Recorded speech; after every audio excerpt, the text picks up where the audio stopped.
Alhamdulillah wassalatu wassalamu ala Rasulillah wa ala alihi wa sahbihi wa mawalah wa la hawla wa la quwata illa billahi wa ba'du.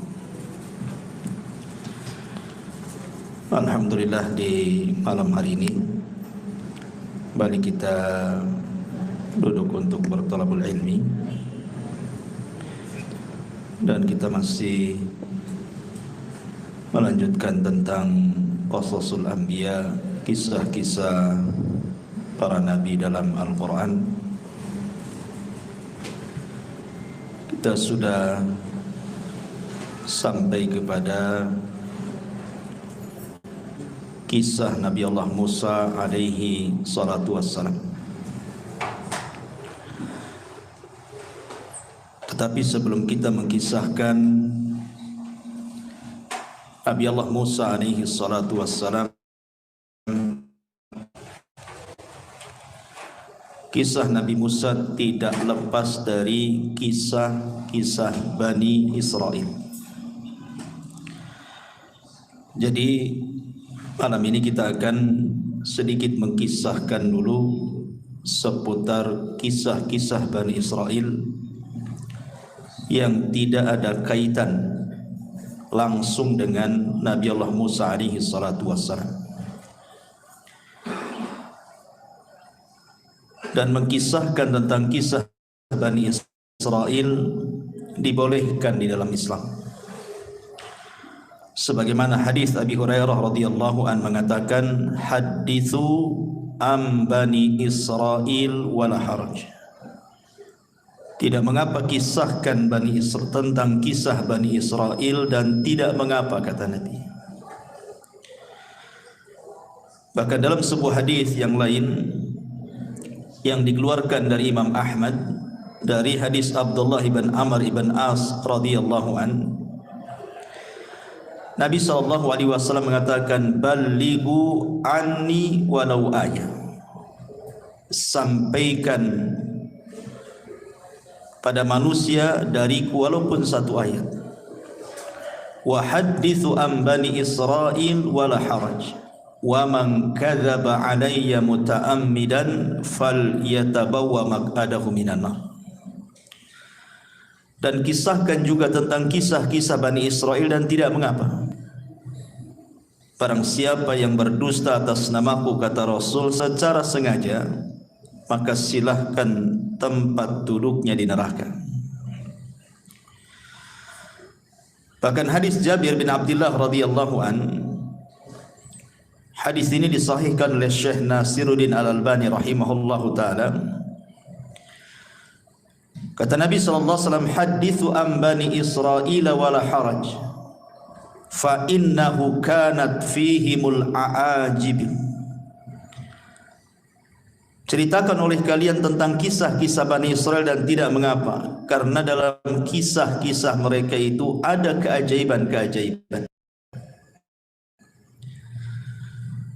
Kemudian setelah itu dikisahkan tentang sekelompok manusia di zaman Bani Israel, di mana mereka ingin menghidupkan orang yang sudah mati. Kata beliau, Nabi SAW, summa ansha'a yuhaddithu sallallahu alaihi wasallam, faqala kharra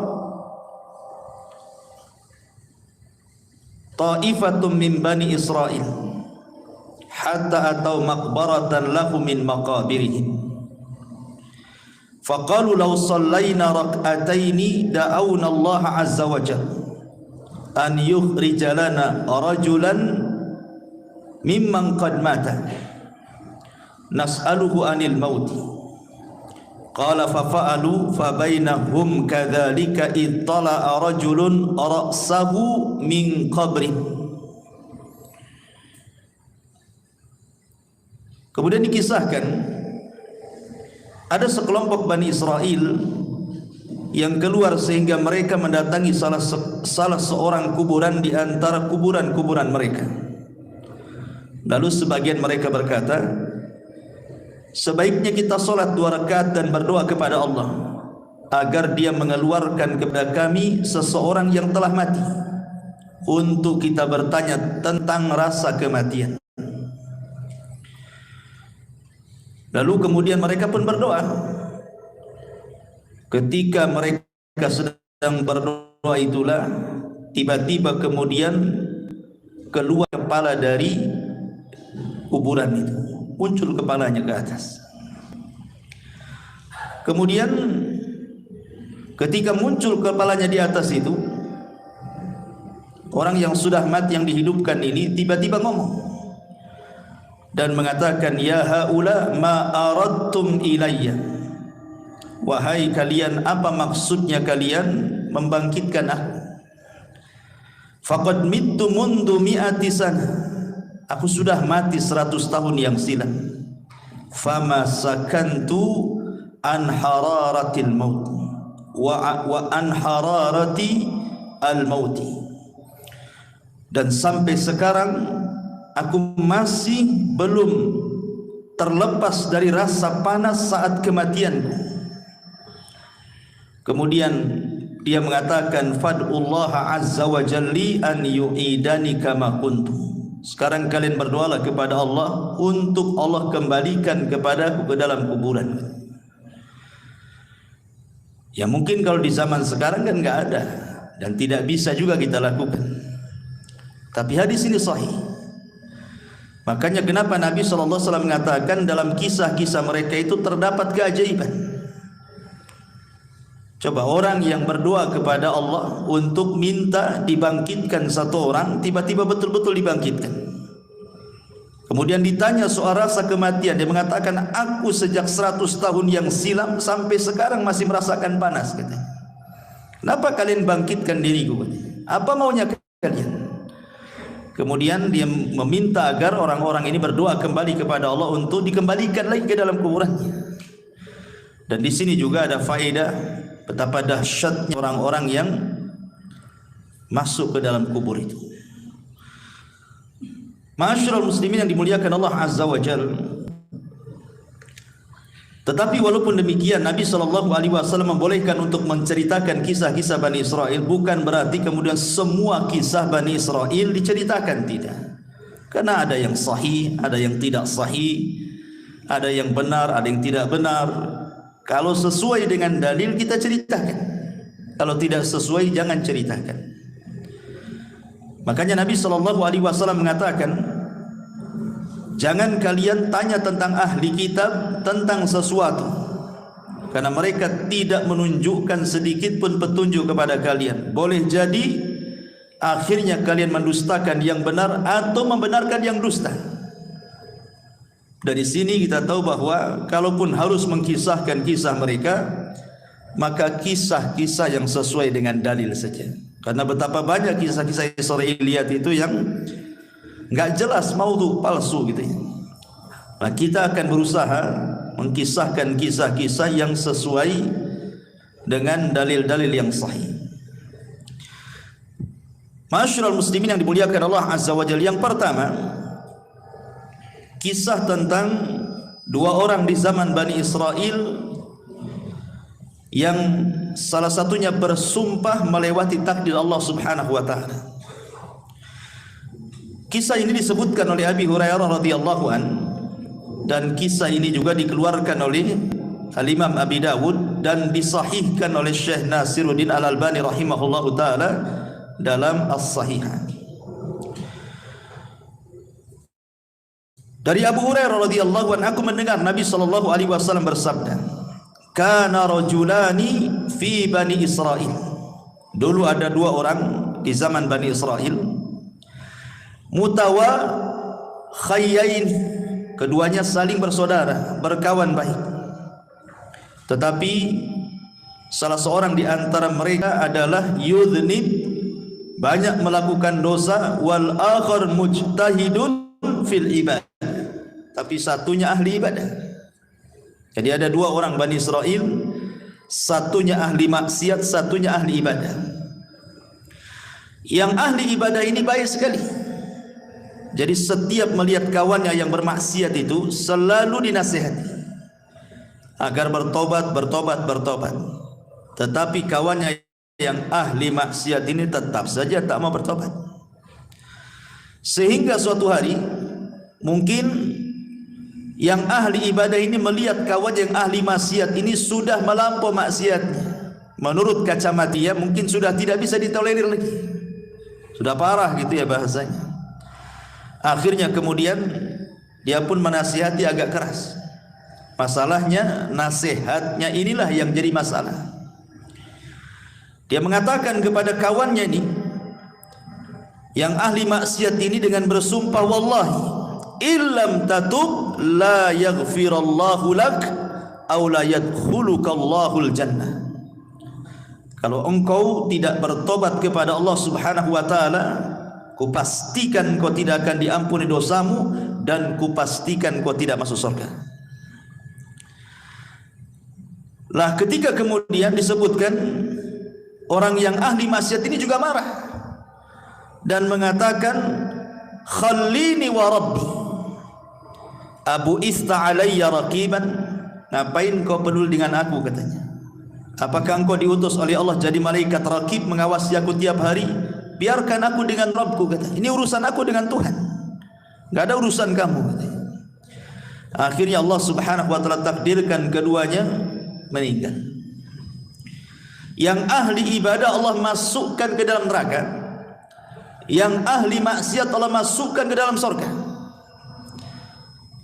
Kenapa demikian? Mestinya kan dibalik gitu ya. Yang ahli ibadah masuk surga, ahli maksiat masuk neraka. Ini dibalik pula. Di mana ahli maksiat masuk surga, ahli ibadah pula masuk neraka.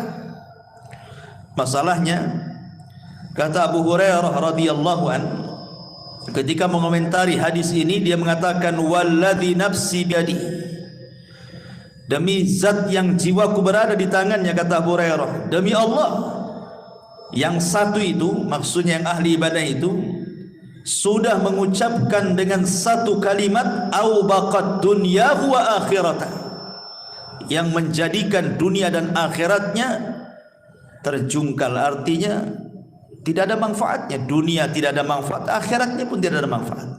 Kenapa coba? Perhatikan di sini, kenapa Allah Subhanahu wa taala masukkan ahli ibadah ini ke dalam neraka dan ahli maksiat ke dalam surga? Karena yang ahli ibadah ini merasa ujub dengan ibadahnya. Dia merasa sombong dengan ibadahnya, seolah-olah dia paling suci dibandingkan kawannya yang ahli maksiat. Lah ujubnya inilah yang menjadikan Allah tidak suka. Sombong dia itu yang Allah tidak suka. Makanya ada kata-kata para ulama ini, seandainya ada ahli maksiat, semua maksiat dia lakukan, kemudian dia bertobat kepada Allah Subhanahu wa taala dengan tangisan, jauh lebih baik dibandingkan seseorang menghabiskan waktunya untuk ibadah tetapi ada ujub dalam hatinya. Jadi yang menjadikan orang ini masuk neraka apa? Karena ujub, merasa bahwa ibadahnya itu lebih hebat gitu ya. Sementara tidak tahu bahwa Allah Subhanahu wa taala itu tidak suka dengan ujub.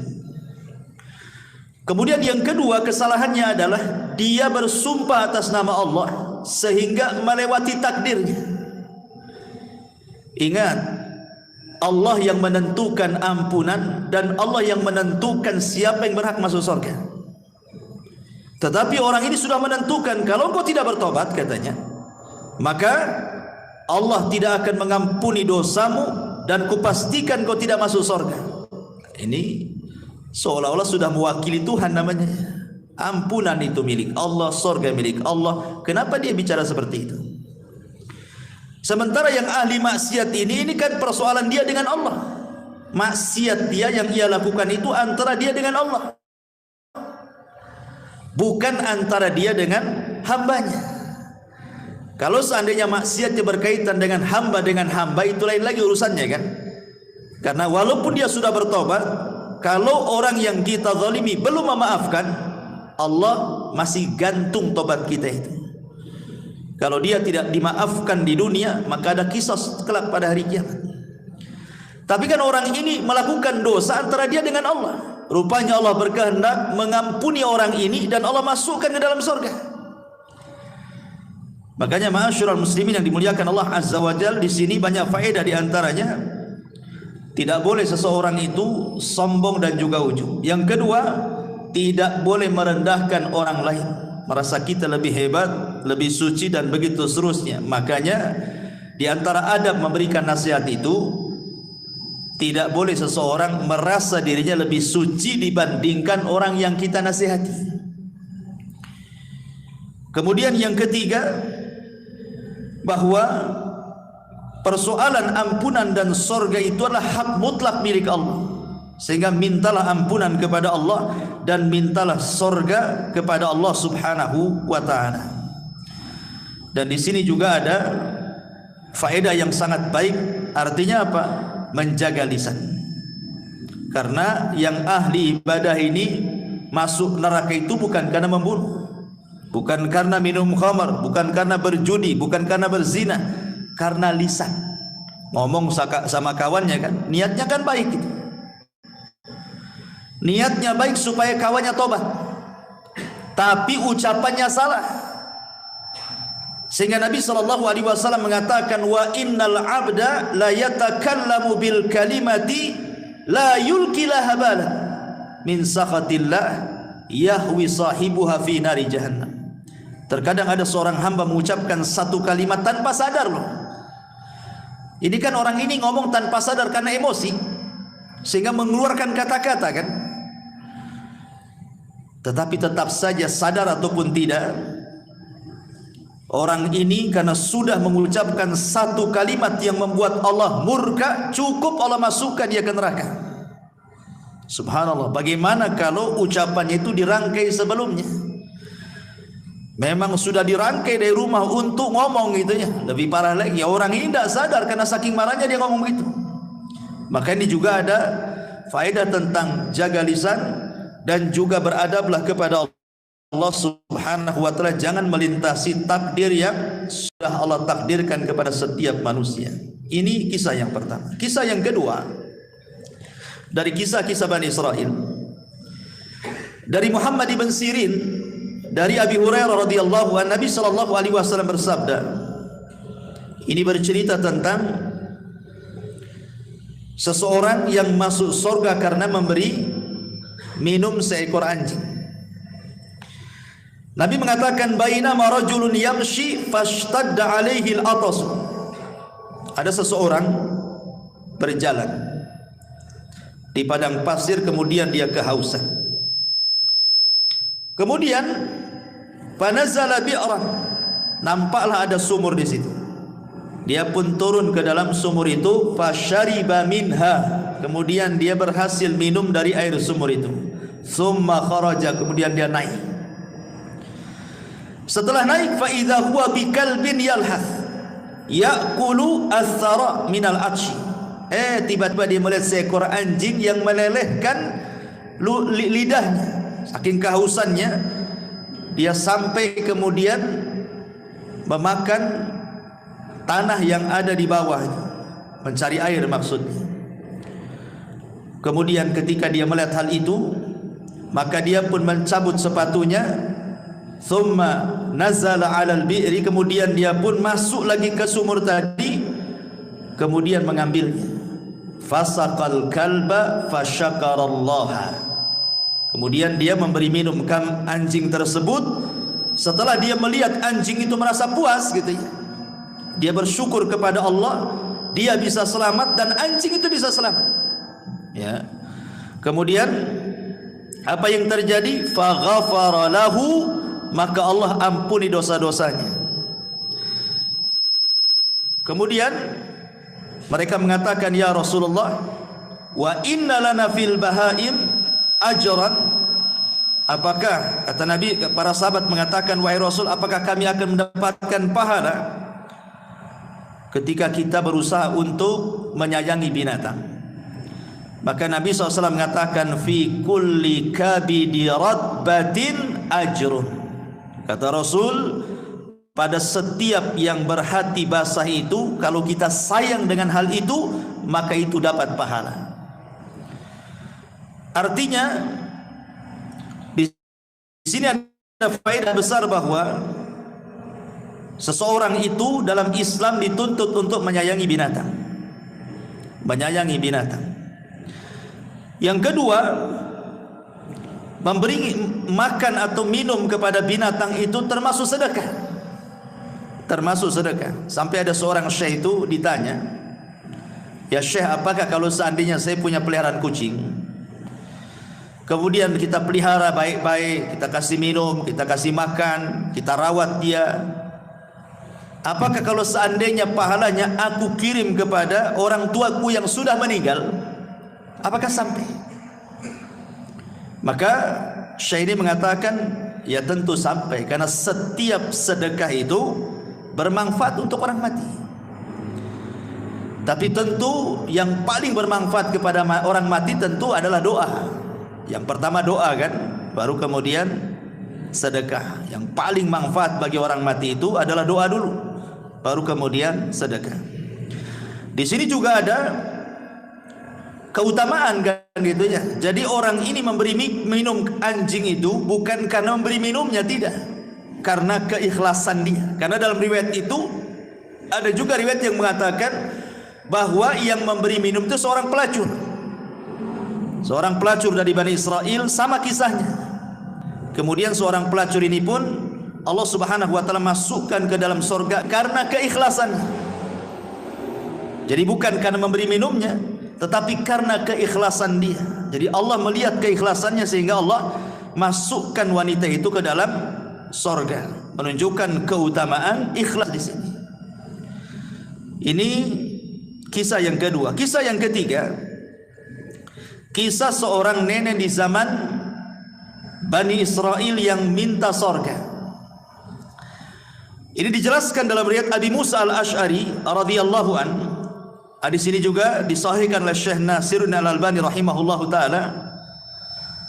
Ketika Nabi sallallahu alaihi wasallam pulang dalam peperangan, kemudian kehabisan bekal. Kemudian dia pun mencari orang yang mau menjamunya. Ketemulah seorang nenek Yahudi di perbatasan Madinah. Dalam riwayat Arabian, seorang Arab Badui. Kemudian Nabi SAW meminta izin untuk meminta sesuatu yang dimakan dia, diminum dia dengan para sahabatnya. Maka dengan senang hati wanita Yahudi yang sudah tua, atau dalam riwayat seorang Arabi, seorang Arab Badui ini, memberi makan dan minum Rasul dan pasukannya. Maka Rasul itu ingat tidak pernah melupakan jasa kebaikan orang. Makanya Nabi SAW bertanya, sepulangnya kami ke Madinah, kira-kira apa yang bisa kami berikan kepadamu atas jasa kau memberi makan dan minum kepada kami? Nanti kami akan utus mengirim kebutuhan. Minta sekarang, kira-kira apa? Maka tiba-tiba kemudian dia meminta macam-macam. Dia mengatakan, naqatun atau naqatan narkabuha. Rasul, aku minta seekor unta lah, kirimkan nanti kemari supaya aku bisa ke sana kemari pakai unta punya kendaraan. Dalam riwayat dia meminta anjing supaya bisa menjaga kambing-kambingnya, kalbun yahrusu ghanami. Kemudian juga minta pembantu yang bisa membantu dia, seorang budak. Kemudian minta ini banyak kali permintaannya. Hanya ngasih makan dan minum. Ketika Rasul mengatakan kira-kira sebagai imbalan kebaikanmu apa, macam-macam dimintanya. Maka Rasul mengatakan, tidakkah kau lemah untuk seperti seorang nenek di zaman Bani Israel? Sahabat heran kenapa Rasul menyebut seorang nenek di zaman Bani Israel. Makanya sahabat bertanya, wa ma'ajuzu Bani Israel ya Rasulullah, apa yang Anda maksud seorang nenek di zaman Bani Israel itu wahai Rasul?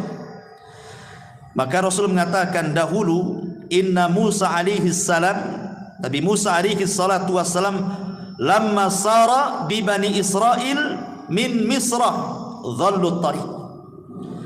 Jadi ketika Musa ini dengan Bani Israel menyeberangkan dari Mesir menuju perjalanan Palestina, tiba-tiba nyasar, sesat jalannya, nggak tahu kemana arahnya.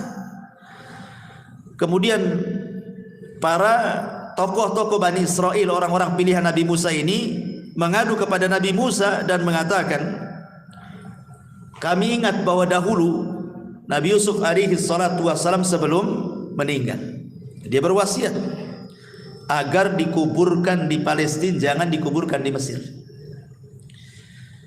Akhirnya kemudian Nabi Musa mengatakan, kalau begitu kita ambil jasadnya, karena jasad para nabi itu tidak akan dimakan tanah. Walaupun ratusan tahun, ribuan tahun sekalipun, tetap saja jasadnya seperti itu. Kalau seandainya Allah izinkan kita membongkar kuburan Rasul kita, tentu jasadnya tidak akan dimakan tanah. Tapi kan tidak boleh kita mengambil jasad Nabi. Lah, akhirnya Musa bertanya, siapa di antara kalian yang tahu tentang letak kuburan Nabi Yusuf itu? Maka salah seorang di antara mereka ada seorang nenek zaman Bani Israel ini. Kata Nabi Musa, kalau gitu kita datangi nenek itu untuk menunjukkan di mana kuburannya. Datanglah kemudian Bani Israel ini kepada nenek Bani Israel tadi dan minta ditunjukkan di mana letak kuburannya. Tetapi nenek itu juga tidak mau gratisan, tetap ada imbalannya. Sehingga Nabi Musa bertanya, apa imbalannya supaya engkau bisa menunjukkan di mana kuburan Nabi Yusuf? Tiba-tiba nenek ini mengatakan, aku hanya menginginkan an akuna ma'aka fil jannah. Tolong doakan kepada Allah, jadikan aku bersamamu di surga, kata. Subhanallah, ya. Tentu Nabi Musa terdiamlah. Nabi Musa kan enggak punya surga. Yang punya surga Allah, kan begitu. Masa hanya menunjukkan di mana kuburan Nabi Yusuf minta surga? Jadi teman Nabi Musa lagi, kan? Terlampau tinggi kan bayarannya. Tetapi Allah Subhanahu wa taala kabulkan permintaan nenek ini. Kemudian diutus Jibril, kemudian diberitahu kepada Nabi Musa, katakan kepada nenek itu sudah dikabulkan. Maka Musa pun mengatakan, Allah sudah mengabulkan permintaanmu. Sekarang di mana kuburannya? Kemudian ditunjukkan dan diambilnya jasad Nabi Yusuf. Kemudian mereka pun tidak lagi tersesat jalan dan Nabi Yusuf dikuburkan di mana? Di Palestina. Ya. Lah kisah ini, ma'asyiral muslimin yang dimuliakan Allah Azza wa Jalla, Rasul ingin menyinggung seorang nenek yang mengatakan orang Badui, ada juga yang mengatakan seorang nenek Yahudi. Maksudnya kalau sudah tua itu jangan macam-macam permintaan dunianya. Lihat nenek zaman minta unta, minta anjing untuk menjaga ternaknya, minta pembantu, minta ini, minta itu. Kok sudah tua maksudnya? Kalau sudah tua itu dekat mati. Banyak-banyak minta surga gitu maksudnya. Karena di zaman Nabi SAW ada anak kecil yang luar biasa, namanya Rabi'ah ibn Ka'ab al-Aslami. Rabi'ah ibn Ka'ab al-Aslami, anak remaja, belum dewasa, masih remaja, suka membantu Nabi SAW. Jadi kalau malam dia suka menginap di rumah Nabi untuk menyediakan keperluan Nabi kalau bangun sepertiga malam atau pertengahan malam, entah menyiapkan tempat wudunya, menyiapkan airnya. Jadi Nabi SAW melihat anak remaja ini masih kecil, kok semangat kali membantu dirinya.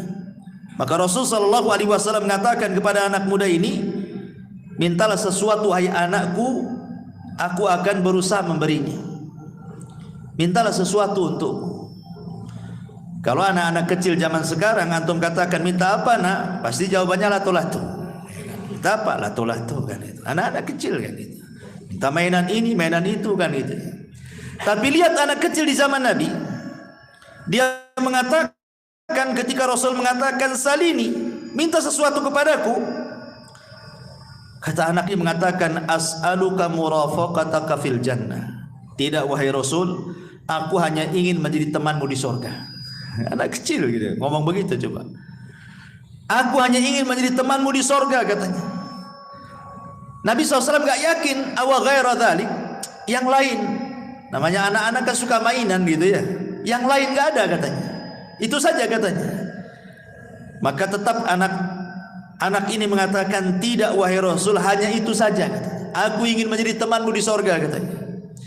Maka Nabi SAW mengatakan fa inni ala nafsika bi kathrati sujud. Kalau begitu bantulah supaya keinginanmu tercapai. Nah, kau banyak-banyak sujud, banyak-banyak sholat. Sejak itulah Rabi'ah al-Aslami, Rabi'ah ibn Ka'ab al-Aslami, dia memperbanyak sholat. Maksudnya sholat sunnah ya, sholat wajib sudah jelas, sampai dia wafat. Ya, itu anak kecil nih. Bahkan seorang wanita namanya Ummu Amarah. Ummu Amarah ini seorang wanita yang terlibat di salah satu peperangan bersama Nabi SAW. Ada yang mengatakan di perang Uhud. Perang Uhud itu kan perang kekalahan kaum muslimin. Bahkan Rasul masuk perangkap orang-orang musyrik kan. Hampir mati Rasul di perang ini. Bagaimana tidak coba, penutup kepalanya kan kena pecah gitu ya, karena diterjang oleh musuhnya dengan pedang sampai pecah tuh helm kepalanya, sampai serpihannya menancap di pipi Nabi. Yang nyabutnya saja sampai rompang giginya karena dicabut pakai gigi. Abu Bakar berusaha mencabut dengan tangan, tidak bisa juga. Akhirnya datanglah seorang sahabat, kalau tidak salah Abu Ubaidah ibnul Jarrah, kemudian dicabut oleh giginya sampai rompang giginya, cabut serpihan yang ada di pipi Rasul. Ya. Lah Ummu Amarah ini ketika Rasul masuk ke dalam parit itu, jebakan orang-orang Quraisy itu, kan sahabat ketika itu kan kocar-kacir gara-gara Nabi diisukan mati. Padahal ketika itu yang meninggal siapa? Mus'ab bin Umair. Lah Mus'ab bin Umair ini kalau pakai baju besi, dari depan, dari samping, dari kiri kanan itu persis seperti Nabi. Jadi ketika Mus'ab bin Umair mati, disangka Nabi yang mati gitu. Tersebar isu bahwa Nabi meninggal itu di perang Uhud itu. Akhirnya kemudian para sahabat banyak yang lari. Tapi datanglah Anas bin Nadar menyemangati mereka untuk kembali ke peperangan. Akhirnya mereka maju lagi ke peperangan. Cuman ketika mereka lari kan Rasul sedikit yang melindungi. Lah salah satunya seorang wanita namanya Ummu Amarah. Padahal tugasnya seorang wanita dalam peperangan itu bukan untuk perang, untuk mengobati orang luka kan itu ya, menyediakan konsumsi gitu. Ini karena melihat kacau, ikut dia dalam peperangan. Ketika dia betul-betul menghalangi panah-panah orang itu untuk sampai kepada Nabi SAW, jadi badannya dijadikan tameng, jadi panah-panah itu menancap sama dia gitu. Kemudian kata Nabi SAW, karena melihat semangatnya Ummu Amarah, kata Rasul, salini ya Umma Amarah, mintalah sesuatu wahai Ummu Amarah sekarang. Kata Ummu Amarah, as'aluka ma'aka fil jannah, aku hanya minta kepadamu, tolong sertakan aku di sorga bersamamu. Akhirnya kata Rasulullah, kalian akan bersamaku di sorga. Nah, gitu kan. Orang dulu ya, dari anak kecil minta sorga, perempuan minta sorga. Ini pula orang yang sudah mau mati, kata Rasulullah, kenapa kau tidak minta seperti orang tua di zaman Bani Israel minta sorga, minta dunia pula gitu. Nah, jadi di sini juga pelajaran besar bagi kita bahwa kalau usia itu sudah menginjak tua, nah, perbanyaklah dekat-dekat masjid, banyak zikir, dekat-dekat dengan Allah kan. Walaupun tua bukan tanda-tanda mati kan, tapi umumnya orang tua dekat ajalnya. Kenapa? Karena umurnya sudah dibatasi dalam hadis Rasul, umatku ini umurnya berkisar 60 sampai 70. Lewat dari situ sedikit. Hati-hati nih kalau sudah 60 tahun ke atas. Ya, harus banyak-banyak dekat dengan Allah Subhanahu wa taala. Ini diantara kisah Bani Israel juga. Kemudian kisah yang lain, kisah seseorang yang luar biasa bertawakal kepada Allah Subhanahu wa taala, kisah tentang amanah. Dari Abi Hurairah radhiyallahu an, dia menceritakan dari Nabi sallallahu alaihi wasallam, annahu dzakara rajulan min Bani Israil sa'ala ba'dha Bani Israil an yuslifahu alfa dinar, bahwa ada seorang Bani Israel yang meminjamkan pinjaman kepada Bani Israel yang lainnya, seorang laki-laki di Bani Israel yang lainnya, sebanyak 1000 dinar. 1000 dinar banyak, ikhwan. 1 dinar itu kalau mau diemaskan 4 gram lebih. Kalau dirham separohnya. Kalau 1000 nah berapa tuh? Banyak kan gitu. Ratusan juta kan itu. Lah ketika kemudian sudah berhadapan nih orang yang mau pinjam utang nih kepada orang yang punya uang ini, masalahnya ketika itu tidak ada saksi. Gimana ini tidak ada saksi? Kalau kita kan, kalau antum pinjam uang sama saya, kalau di atas 50 juta kan tentu harus ada saksi gitu ya, kalau perlu bawa notaris gitu ya kalau kita ya. Kecuali kalau pinjamnya 500 sejuta yang enggak ya. Kalau udah banyak kan notaris lah kan gitu, nanti kabur pula kan. Kadang-kadang hanya pakai kwitansi saja. Itu pun ada materainya. Itu lemah kali lah gitu ya. Nanti dituntut nih loh buktinya. Semua orang bisa nulis kalau kwitansi saja. Kadang materai saja lemah gitu ya. Kadang kalau sudah banyak pasti notaris kalau kita ini. Jadi Bani Israil ini meminjam. Katanya, siapa saksinya? Siapa kira-kira saksinya? Aku akan beri uangku 1000 dinar, tapi siapa saksinya? Ya. Akhirnya dia mengatakan, kafa billahi kafila. Saksinya Allah. Saksinya Allah. Coba kalau zaman sekarang bilang saksinya Allah, 100 juta gitu kan. Gak yakin orang sekarang dengan Allah tuh. Orang dulu saksinya Allah. Nah, kalau sudah menyebut Allah yakin tuh. Dikasihlah 1000 dinar itu. Kemudian ditentukan berapa bulannya, tanggalnya, hari pengembaliannya. Kemudian bisa begitu saja. Tetapi karena dua-duanya amanah, yang punya uang amanah, yang pinjam uang pun amanah. Ya. Kalau sekarang dua-duanya nggak amanah, yang minjemin ya nggak amanah, belum waktunya sibuk mau diminta lagi lah. Kita kan janjinya 3 bulan, masa baru seminggu sudah diminta lagi kan itu. Yang lebih parah yang minjamnya lebih tidak amanah. Malah kemudian sudah waktunya bayar tak mau bayar. Banyak kali dustanya. Kemudian tambah lagi marah-marah. Terakhir diblokir nomornya. Nah, itu kan masalah ya. Lah pada waktu yang sudah ditentukan mau bayar ikhwan, rumah orang yang punya uang ini dengan rumah orang yang pinjam ini harus melewati sungai. Jadi ada perahu yang mengantarkan ke seberang gitu. Jadi hari itu pagi-pagi buta lah ini. Orang ini berangkat dari rumahnya ingin bayar uang. Karena jauhnya jaraknya, akhirnya sampailah sore hari. Sementara kapal yang mengantarkan dari ujung ke ujung sungai itu sudah nggak ada lagi.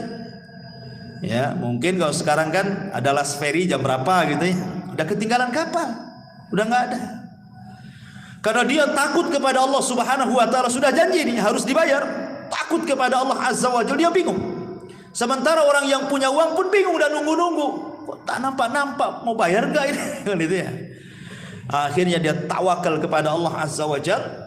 Diambilnya kayu, kemudian dibelah, kemudian uangnya ditaruh di situ, kemudian diikat, nulis surat dia di situ. Kemudian dihanyutkan ke sungai. Kemudian pulang. Dan dia mengatakan, Bismillahi tawakkaltu ala Allah. Hanya menyebut namamu ya Rabb, aku bertawakal kepada Allah. Sampaikan uang ini kepada orang itu. Aku sudah berjanji hari ini harus sampai. Pulang dia. Ya. Sementara yang nunggu-nunggu di seberang sana bingung nih. Kok nggak datang-datang, sudah mau maghrib pun tak datang-datang. Dipikirnya daripada kemudian pulang tak nenteng-nenteng, mendingan cari kayu bakar kan gitu. Dapatlah 2-3 kayu bakar, bisalah kan zaman dulu nggak ada kompor gas gitu. Akhirnya kemudian nampaklah ada kayu cantik bagus gitu. Bagus juga nih kan untuk kayu bakar. Akhirnya berusaha dia mengambil yang sedang hanyut itu, dibawa pulang. Ya. Sampai di rumah dia lepas ikatannya, dia mau belah gitu ya. Rupanya ada uang 1000 dinar.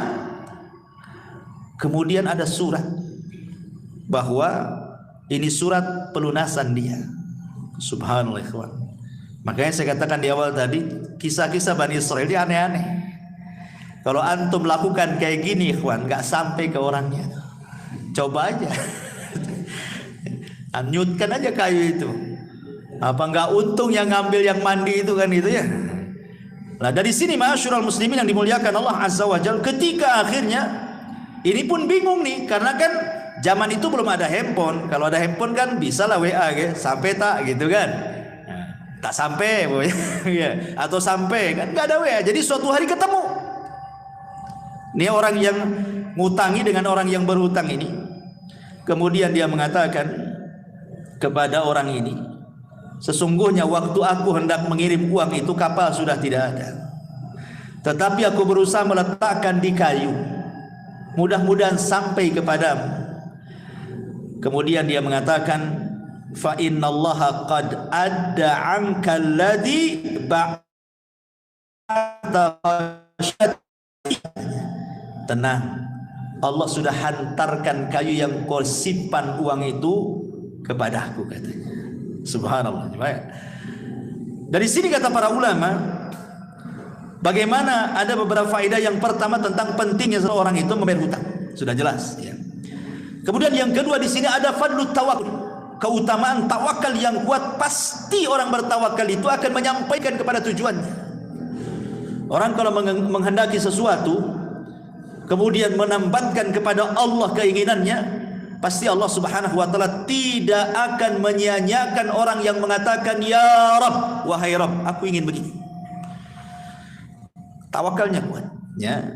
Kemudian juga di sini juga ada tentang karamah para wali, isbat karamah al-auliya.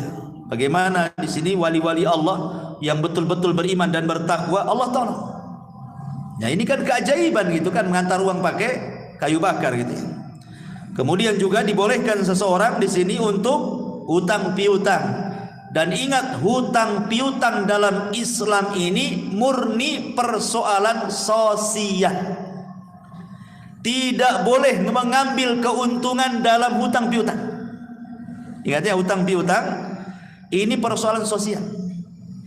Murni soal persoalan sosial, sehingga tidak boleh mengambil keuntungan. Kalau ada hutang piutang mengambil keuntungan, berarti Anda sedang bertransaksi riba. Seperti dulu kan rentenir, pinjam 100 bayar 110, ya kan? Pinjam 1000 bayar 1100. Itu rentenir. Atau di bank-bank ribawiyah kan ma'ruf. Hutang-hutang mesti harus ada bunganya. Semua riba tidak boleh. Ataupun hutang piutang seolah-olah digambarkan bisnis. Yang banyak terjadi di masyarakat kan, pamannya saya sudah punya usaha, sudah jalan, cuman pengen dikembangkan, tidak ada modal lagi. Datanglah anak ke antum, ada nggak antum uang 50 juta per bulan, saya kasih antum 2 juta, mau nggak? Saya sudah ada usaha, anak pinjam saja, kalau kapan-kapan antum mau ngambil, antum bisa ambil. Akhirnya antum kasih ke saya 50 juta, tiap bulan anak kasih 2 juta, 2 juta, 2 juta. Sudah 1 tahun antum butuh duit. Saya butuh duit lah, bisa nggak dibalikin duitnya? Yang kapan? Yang dulu yang 50 juta saya kembalikan 50 juta. Maka yang tiap bulan 2 juta, 2 juta itu riba tuh antum makan. Ya. Itu bukan bisnis namanya, itu hutang piutang namanya. Kalau bisnis itu tidak bisa dibuat nominal secara angka, harus dibuat nominal secara persen. Nih keuntungan bulan ini berapa? Akadnya kamu berapa persen, saya berapa persen? Oke lah 60, 40, 70, 30 kan gitu ya. Nggak boleh diangkakan tiap bulan kamu 2 juta. Kenapa? Sebab kalau untung banyak, yang rugi yang punya modal. Kalau untung sedikit, yang rugi yang memainkan modal.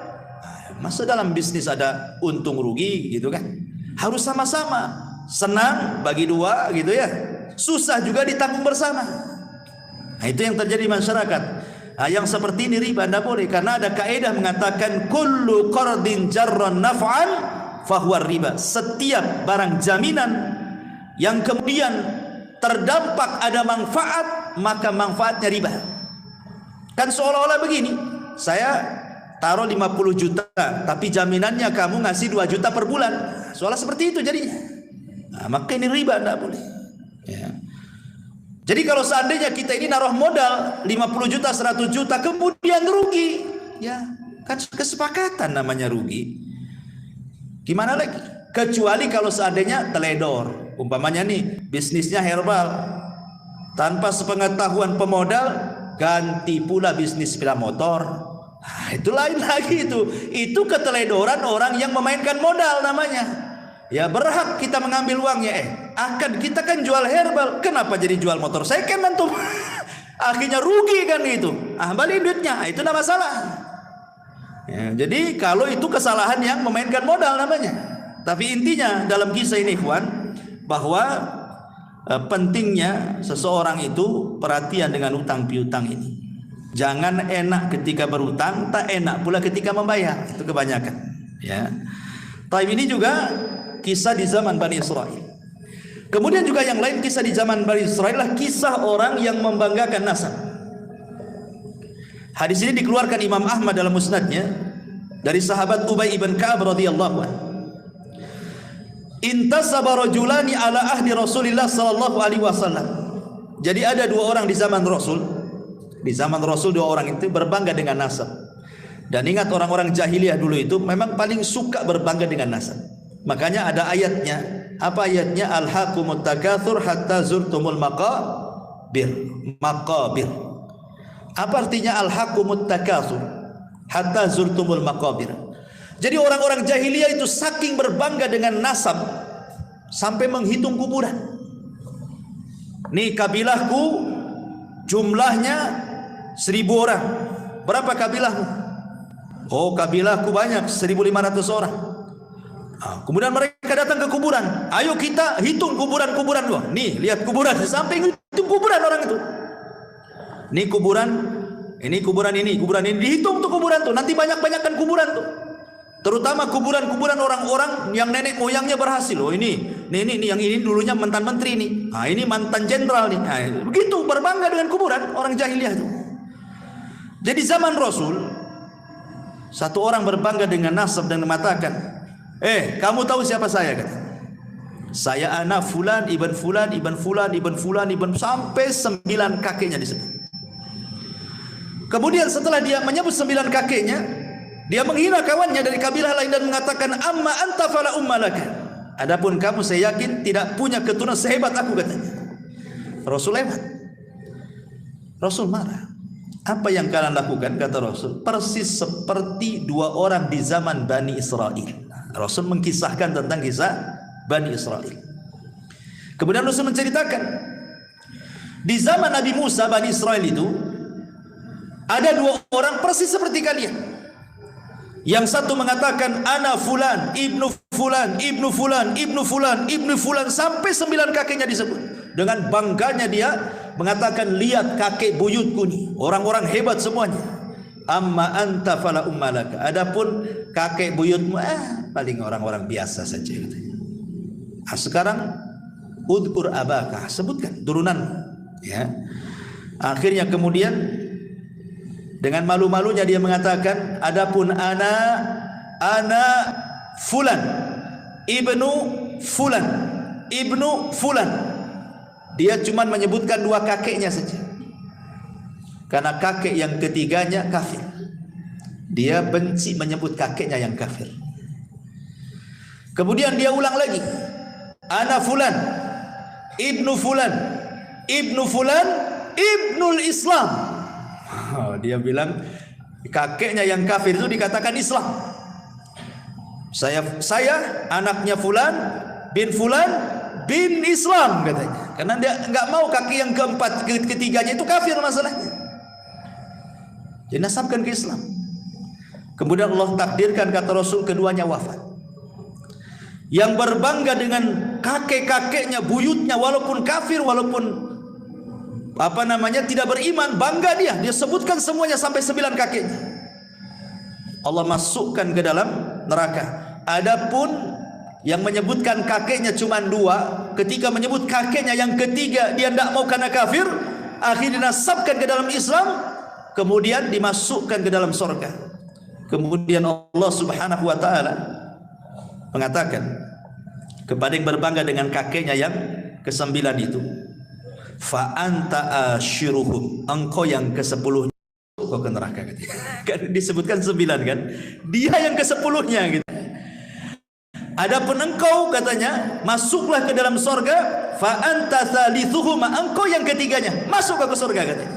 Gitu kan, bayangkan orang ini masuk neraka ya bukan karena mencuri, bukan karena minum khamr, karena nyebutkan saya putra ini, putra ini, putra ini. Masuk neraka. Ngeri kan menyebutkan nasab ini. Dan ini yang paling banyak terutama di daerah-daerah itu yang masih membanggakan kesukuan biasanya, ya kan, yang ada marga-marga, ada ini itu, kadang-kadang dia bisa merendahkan marga lain dan meninggikan marga dia kan. Atau mungkin daerah yang masih kental dengan kesultanan kan, merasa dia darahnya biru, antum ini darah merah, apalagi itu tuh darah hitam katanya. Ini kan masalah ya kawan kan. Nah ini masalah. Jadi jangan sampai membanggakan keturunan karena tidak ada manfaatnya. Fala ansaba yauma idin, terputus nasab pada hari kiamat. Nggak ada nasab-nasab. Makanya Rasul mengatakan man batta'a bihi amaluhu lam yusri bihi nasabuhu. Kata Rasul, kalau lambat amalnya percuma nasabnya. Hari ini orang ngaku syarifah, syarif, habib, habibah gitu ya. Percuma saja ngaku habib keturunan Nabi. Kalau kelakuannya kayak bajingan buat apa kan itu? Percuma, karena yang dilihat itu bukan nasabnya tapi amalannya. Lalu apa berbangga dengan nasab kan itu? Terkadang ada orang berbangga dengan nasab sedikit, saya keturunan Nabi, keturunan Nabi, keturunan Nabi kan itu ya. Ya, kita perlu berbangga juga. Nabi masih ada keturunan, kita muliakan mereka. Tetapi kalau buat kesombongan, buat apa coba? Maka nasab itu tidak ada gunanya di akhirat. Yang menjadikan orang masuk surga itu adalah amalan. Baik. Kemudian juga kisah yang lain, masih kisah di zaman Bani Israel, adalah kisah 3 orang yang diberikan penyakit kemudian diuji dengan nikmat. Masyhur kisahnya ya, karena terdapat dalam kitab Riyadhus Shalihin, hadis dari Abu Hurairah radhiyallahu anhu, di mana hadis ini juga terdapat dalam Sahih Bukhari Muslim, sudah jelas sahihnya ya. Jadi di zaman Bani Israel, singkat saja saya cerita, saya tidak akan baca nasnya kepanjangan. Di zaman Bani Israel itu ada 3 orang yang Allah Subhanahu wa taala berikan penyakit. Yang pertama abras, yang kedua aqra, yang ketiga a'ma. Abras, aqra, a'ma. Ya. Maksudnya abras itu seseorang yang punya penyakit sopak ya. Sopak itu apa ya? Semacam penyakit kulitnya, rusak kulitnya. Ya. Baras. Kemudian yang kedua, Allah Subhanahu wa taala berikan penyakit aqra, penuh dengan penyakit di rambutnya sehingga tidak satu helai pun rambut itu tumbuh dan banyak boroknya. Ingat di zaman dulu kan, zaman baheula lah ya, yang sudah tua-tua ini biasanya dulu kan rambut ini sudah kayak mahkota. Zaman dulu kan rambut tuh mahkota, makanya zaman dulu itu yang nampak di di pesak belakang celana itu bukan dompet, sisir. Ya kan, zaman dulu kan sisir di sini tuh. Nampak gagang sisirnya. Kalau zaman dulu kan dikit-dikit nyisir itu. Karena zaman dulu rambut itu luar biasa. Sampai kalau perempuan itu bisa dijual tuh potongannya itu. Belum ada wig zaman sekarang kan. Zaman dulu tuh bisa dijual tuh potongan rambut, apalagi yang bagus mahal. Nanti dibuat gelung gitu kan. Itu zaman baheula kan. Apalagi di zaman Bani Israil, tambah lagi zaman kita aja baheula itu rambut tuh kayak mahkota di kepala gitu. Malu kalau rambut jelek itu zaman dulu. Apalagi zaman dulu kan banyak kutu ya kan. Nggak tahu sekarang kutu ini pada kemana, hilang semua. Jadi akhirnya kemudian yang ketiga orang buta. Lah Allah Subhanahu wa taala mengirim malaikat dalam bentuk manusia, datanglah kepada orang yang punya penyakit sopak, baros, yang penuh dengan borok di badannya itu. Kemudian dia mengatakan, tamanna ya abdi, kalau bercita-cita Allah Subhanahu wa taala memberikan sesuatu, kira-kira apa cita-cita? Maka yang punya penyakit kulit mengatakan, kalau Allah kabulkan cita-citaku, aku hanya ingin satu, supaya Allah membersihkan semua penyakit di badanku dan Allah memberikan kulit yang indah kepadaku. Akhirnya orang ini mengusap, malaikat yang menjelma orang ini diusap, sembuh seketika. Senanglah orang ini. Kemudian sebelum pulang, malaikat ini sebelum menghilang dia mengatakan, kira-kira hewan apa yang kau sukai? Dia mengatakan al-ibilu, unta. Akhirnya dikasihlah unta bunting. Kemudian malaikat ini berpindah ke orang kedua, sama pertanyaannya. Orang yang botak banyak penyakitnya itu, maka orang ini mengatakan, kalau Allah berkehendak aku hanya ingin ditumbuhkan rambutku dan rambutku menjadi rambut yang paling indah sehingga manusia tidak membenciku lagi gitu. Diusap rambutnya, masya Allah, langsung tumbuh, hilang penyakitnya, tumbuh rambut indah dan tidak ada rambut seindah orang ini. Kemudian yang ketiga orang buta juga sama, disembuhkan. Lah orang yang punya penyakit di rambut ini kemudian ditanya, binatang apa yang kau sukai? Dia mengatakan sapi. Akhirnya dikasih sapi yang bunting. Kemudian orang buta dikasih kambing, karena dia suka kambing, dikasih kambing bunting. Allah takdirkan yang bunting-bunting dari binatang ini akhirnya semua lahiran dikembarkan anaknya, laki-laki jantan, jantan dengan betina, jantan dengan betina. Unta juga sama, lahir jantan betina. Sapi juga sama, lahir jantan betina. Kambing juga sama. Akhirnya anak-anak yang Allah takdirkan hidup, kemudian kawin berkembang, berkembang. Akhirnya satu lembah. Kayalah yang satu juragan unta, yang satu juragan sapi, yang satu juragan kambing. Allah hendak menguji 3 orang ini. Diutuslah malaikat. Ya.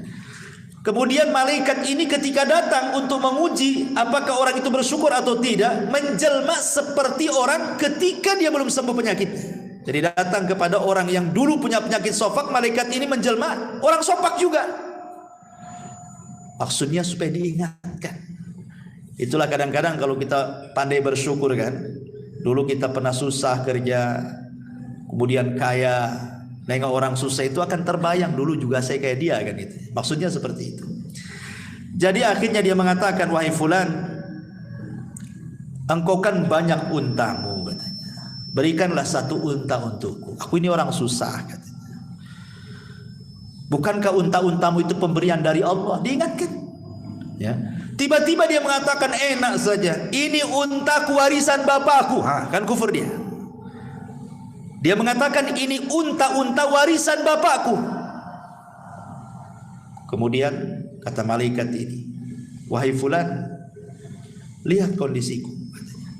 Bukankah dulu seperti diriku gitu maksudnya. Diingatkan, bukankah aku dulu seperti diriku? Dia mengingkarinya, tidak katanya. Maka malaikat tidak mengatakan, jika perkataanmu dusta, maka Allah akan kembalikan semua nikmat-nikmatmu akan dicabut oleh Allah Subhanahu wa taala. Karena dia dusta, seketika akhirnya muntahnya mati semua, badannya terserang penyakit lagi, datang lagi penyakit sofaknya, ya. Orang yang tidak syukur nikmat, Allah kembalikan dan Allah ambil nikmatnya. Naudzubillah. Kemudian orang yang kedua juga sama, yang rambutnya yang dulunya botak, malaikat pun sama datang dalam bentuk orang botak. Sama juga tidak bersyukur, akhirnya dibuat botak lagi, banyak penyakit lagi, sapinya dimatikan semuanya, kecuali orang buta. Ketika orang buta ini yang sudah tidak buta lagi, malaikat datang dalam bentuk orang buta, diminta kambingnya. Apa kata buta? Jangankan kau minta 1 kambing, 1 lembah kau ambil katanya. Sudah cukup pemberian, melihat ini nikmat yang luar biasa katanya. Malaikat ini baru ngaku, aku ini utusan Allah, hendak menguji kamu. Karena engkau bersyukur, maka matamu tidak akan buta selamanya dan kambingmu akan semakin banyak di lembah itu. Ini kan, ini namanya apa? Tentang pentingnya orang syukur nikmat. Ini juga diantara kisah-kisah Bani Israil. Dan di sini juga ada keimanan bahwa malaikat bisa tasyakul. Malaikat itu bisa tasyakul. Tapi malaikat tidak bisa dilihat manusia. Kalau aslinya nggak ada manusia yang sanggup melihat kecuali Nabi kan itu ya. Atau orang-orang yang diizinkan Allah Subhanahu wa taala, atau kecuali hewan. Kalau hewan mungkin bisa melihat malaikat. Seperti ayam bisa melihat malaikat. Makanya Rasul mengatakan apabila mendengar kokokan ayam di mana gitu ya. Untung yang punya ayam gitu kan. Malam-malam dibekokok nih. Jangan-jangan ada yang nyuri ayam saya ini. Gitu ya. Minta nikmat atau ayamnya hilang katanya. Subhanallah. Baik. Ini juga kisah dari kisah-kisah Bani Israil. Kemudian yang lain, kisah yang masyhur saja ya. Kisah yang lain, kisah yang dikeluarkan Imam Muslim dan juga Imam Bukhari dari sahabat Abdullah ibn Umar radhiyallahu anhu. Udzibati imra'atun fi hirratin sajanatha hatta matat. Fadakhalat fiha an-nar. Fala hiya at'amatha wala saqatha id habisatha wala hiya tarakatha ta'kulu min khashashil ardi. Dahulu kata Nabi SAW, ada seorang wanita di zaman Bani Israil yang masuk neraka gara-gara seekor kucing. Kenapa alasannya? Karena wanita ini tidak pernah memberikan kesejahteraan. Dia rawat kucing, kemudian dia kerangkeng kucing, tapi tidak dikasih makan, tidak dikasih minum. Sehingga kemudian akhirnya kucing ini kelaparan. Terpaksalah kemudian makan apalah yang semut-semut di dinding atau hewan-hewan yang kebetulan lewat di situ di dinding dimakan itu saja. Akhirnya kurus sakit mati. Kata Nabi SAW, wanita ini masuk neraka. Wanita ini masuk neraka gara-gara seekor kucing. Yang dimuliakan Allah Azza wa Jal, dari sini ada faedah. Ini juga wanita ini kan kisah zaman Bani Israel. Di antara faedahnya adalah haram hukumnya menyiksa binatang. Tidak mesti kucing, binatang apapun kalau disiksa tidak boleh, kecuali binatang yang boleh dibunuh. Kecuali binatang yang boleh dibunuh. Apalagi binatang ini sudah Allah tundukkan kepada kita, sudah Allah jinakkan kepada kita, antum siksa pula. Ayam, kambing, sapi, unta kan Allah jinakkan kepada kita, jangan disakiti. Makanya ketika ada orang mau menyembelih kambing di zaman Rasul, kemudian diseret dengan paksa dan dipukuli, apa kata Rasul? Hei fulan, apakah engkau akan membunuh kambing itu 2 kali? Sudah kau siksa, kau sembelih, katanya. Enggak boleh menyiksa binatang. Yang kedua, boleh seseorang itu memelihara kucing, kemudian diletakkan di kerangkeng, namanya dikasih kota gitu ya, rumah-rumahan kucing, digembok, selama Anda memberikan kesejahteraan, entah makanan, entah minuman, enggak apa-apa. Ya, mafhum daripada hadis ini kan. Wanita ini kan melihara kucing, kesalahan dia karena enggak ngasih makan. Artinya kalau kasih makan, kalau kasih minum, kalau kasih kesejahteraan, enggak mungkin wanita ini masuk neraka. Mafhumnya kan seperti itu. Makanya dibolehkan orang itu memelihara kucing, asal kasih makan, kasih minum, kasih kesejahteraan. Kalau sudah waktunya kawin ya kawinkan, ya. Nah, tapi jangan antum pula yang kawin dia. Karena ada orang kawin sama kambing, ya kan? Itu di Jawa tuh, di mana tuh orang kawin sama kambing, didandani pula kambingnya, cantik pula tuh kambing tuh, ya. Tapi rupanya acting gitu ya. Jadi tangkap polisi, oh ini untuk ini saja, konten katanya. Ya alasan lah depan polisi kan. Jangan-jangan betulan enggak konten itu kan. Naudzubillah. Karena juga kan ada ulama membahas orang yang menyetubi binatang, kan ada hukumnya. Ya, hukum bab tentang haramnya seseorang menyetubuhi binatang. Ketika dibahas para ulama pastilah ada orangnya kan. Enggak mungkin ulama nyantumkan bab gitu saja enggak ada orangnya kan itu ya. Jangan-jangan betulan kan itu ya. Atau kalau konten alhamdulillah, tapi janganlah konten kayak gitu. Konten masa konten kawin-kawin sama kambing, kayak gak ada perempuan lagi kan. Naudzubillah, ya. Taib. Kemudian juga di antara kisah Bani Israel adalah kisah kejujuran juga dan juga amanah. Kisah ini menarik. Kisah ini dikeluarkan Imam Bukhari dan Muslim dari Abi Hurairah radhiyallahu anhu. Ceritanya begini, singkat saja. Jadi ada seseorang punya tanah. Seorang ini punya tanah. Kemudian ada orang lain dari Bani Israel ingin membeli tanah itu. Akhirnya sudah deal-dealan harga sekian-sekian, deal, oke, kasih uang, mana tanahnya? Nih tanahnya, selesai.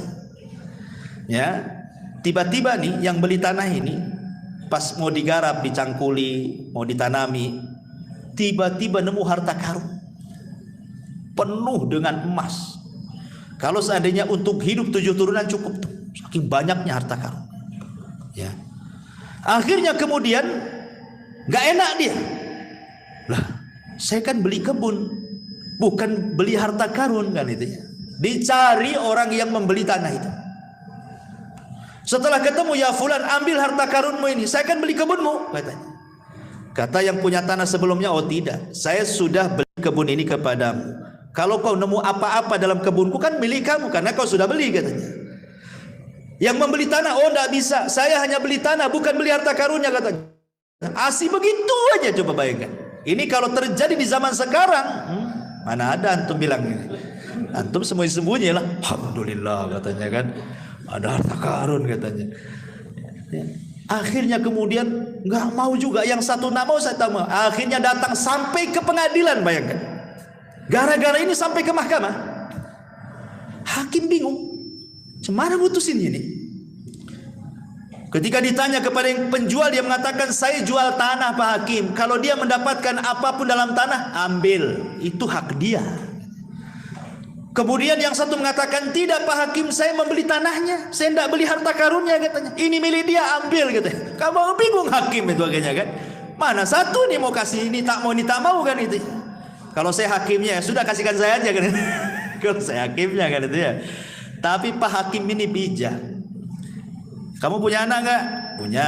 Siapa anakmu? Laki-laki perempuan? Laki-laki. Kamu punya anak sama, perempuan laki-laki perempuan.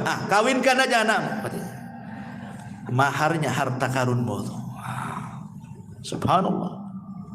Akhirnya dinikahkan, jadi kaya anak-anak, nggak kemana-mana kan? Ya. Dari sini ma'asyiral muslimin yang dimuliakan Allah Azza wa Jal, ada faedah yang besar di sini dalam hadis ini tentang bayanu wara'il ba'i wal mushtari. Lihat bagaimana waroknya pembeli dan penjual. Penting warok dalam jual beli itu. Kenapa? Jangan sampai kita memasukkan hal yang syubhat dalam perut kita. Ingat Ibrahim bin Adham, dia beli segantang kurma di Mekah, 1 kilo lah bahasa, 1 gantang. Kemudian nampaklah 1 butir kurma di bawah gantang, dikiranya itu kurma yang jatuh dari gantang itu. Dia ambil, dia makan. Dia berhusnudzon itu mungkin boleh jadi di takaran itu yang sudah ditakar jatuh. Ya. Kemudian dia pergi ke Palestina karena ingin i'tikaf di Masjidil Aqsa. Berhari-hari dia ibadah nggak pernah khusyuk, nggak pernah khusyuk. Sholat dah khusyuk, baca Quran dah khusyuk. Akhirnya dia berpikir, itulah ulama dulu kalau memakan sesuatu yang haram tuh pengaruh kepada ibadahnya kan. Apa yang dilakukan saya ini? Kenapa ndak ibadah kok agak khusyuk-khusyuk? Diingat-ingat maksiat apa, perasaan tak ada maksiat saya kan.